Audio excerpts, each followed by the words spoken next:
Dona do documento, Basília Rodrigues, chega mais aqui para trazer mais detalhes para a gente dessa apuração. Portanto, o documento na íntegra, com todo o depoimento de Daniel Vorcaro no dia 30 de dezembro do ano passado, já movimentando Brasília. Bem-vinda, boa tarde para você.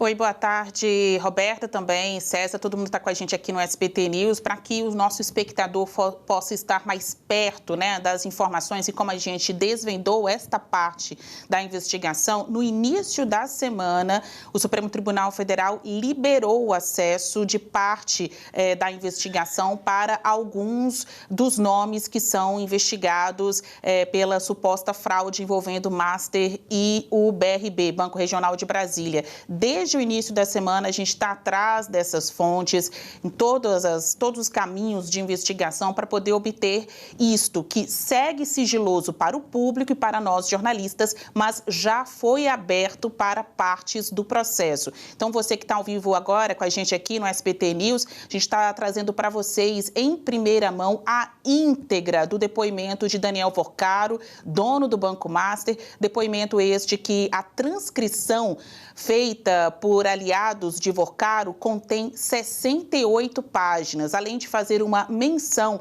ao governador de Brasília, Ibanez Rocha, Vorcaro é perguntado várias vezes pela autoridade policial, a delegada que comanda essa investigação, Janaína Palazzo, sobre as relações que ele mantinha com o poder e o sistema financeiro. Ele minimiza em várias destas respostas que tenha feito contribuição de campanha, que tenha feito outras negociações pessoais com os outros investigados neste caso. Chama a atenção que, quando perguntado sobre a atuação do Banco Central, Vorcaro não amolece, Ele pega pesado e diz que não parecia para ele nenhum indício de irregularidade a partir das citações, pedidos de informação feitos pelo Banco Central. Aqui, se vocês estão com o documento aí, eu creio que sim, mais ou menos na página 8, página 9, ele relata que o Banco Central fez uma comunicação em março, 17 de março de 2025, pedindo para que o Banco Master explicasse quais eram esses novos originadores do negócio entre BRB e Master e o que a gente já tinha feito.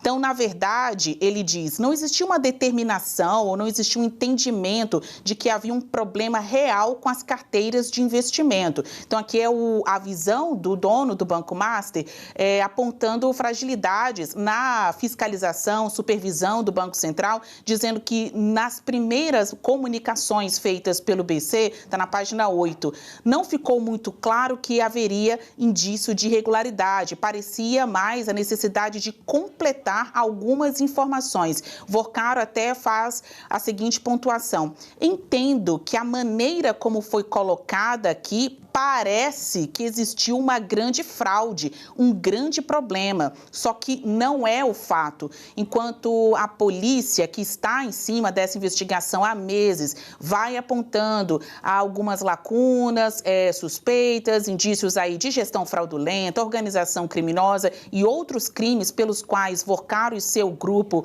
respondem, o dono do Master vai tentando se desvencilhar destas acusações e minimizando muitas das considerações feitas pela autoridade policial.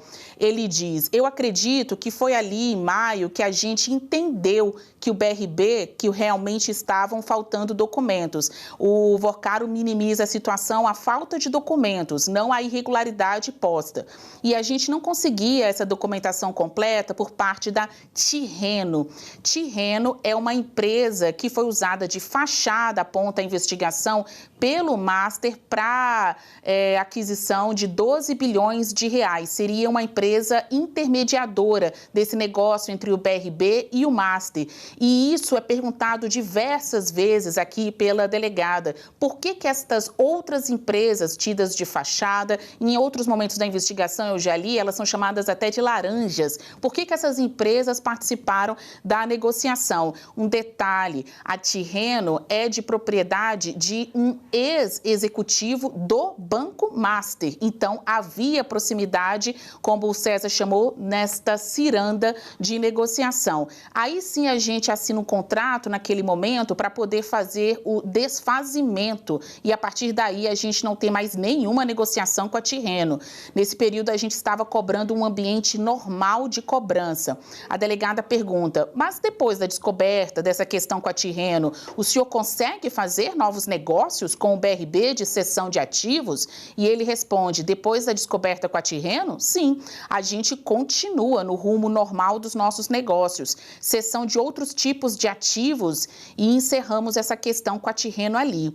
A delegada vai além. O senhor se recorda mais ou menos do valor dos ativos que foram negociados após a questão da Tirreno?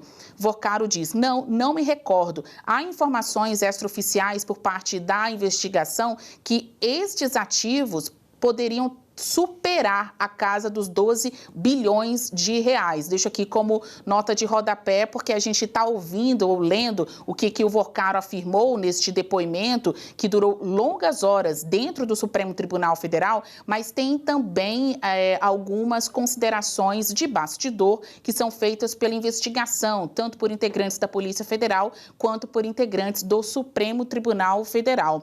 A delegada pergunta, então o senhor seguiu, e aí o senhor fala que recebeu uma notificação do Banco Central em março para que o senhor apontasse quem era o originador dos recursos dessa transação. O senhor deve ter conhecimento da resposta, né? Porque a resposta foi encaminhada de maneira equivocada pelo Banco Central. O senhor acha que isso prejudicou o processo de fiscalização? Ele diz não, porque no momento que o senhor está originando uma carteira, o Banco Central, o senhor é uma instituição financeira, o senhor está ali emitindo CDBs, que tem todo um título, que tem toda uma credibilidade, que gozam de uma autenticidade. E aí o Banco Central pergunta para o senhor em março quem eram os originadores e o senhor responde que é um terceiro, o senhor acha que isso não atrapalhou, atrasou o processo de fiscalização? Vocaro insiste. Eu acho que não, doutora. E aí eu espero muito que exista uma grandeza aqui dos senhores para poder olhar um outro lado da moeda. Aí ele vai além nas críticas ao Banco Central. O próprio Banco Central relata aqui, desde 2024, que ele me audita diariamente todas as operações do banco, todas, diariamente. Ele mesmo, o Banco Central, não sou eu que estou falando, o próprio Banco Central fala isso. Não sei se nesse relatório ou em algum outro relatório, a conversa com o Banco Central era diária, várias vezes ao dia. Quando ele me faz aquela pergunta dentro do sistema, foram respondidas as associações, porque tinham sido contratadas associações para fazer a cobrança dessa carteira. Como eu disse no começo, existia uma estrutura terceirizada dentro do banco para poder fazer esse negócio do consignado existir. Essa estrutura terceirizada, e de fato, logo no início do depoimento, Vocaro trata disso, mas diz ter sido algo estruturado pelo seu ex-sócio, Augusto Lima, e que ele, mesmo sendo presidente da instituição, abre aspas, obviamente não entrava nos detalhes. Ele está falando do setor que foi responsável pela venda de ativos, né, e que tratava o outro setor de consignados. Então, mesmo sendo o dono, a cabeça do Banco Master, Vocaro se exime de responsabilidade sobre os procedimentos que eram tratados eram administrados nestes setores e que estão sob investigação.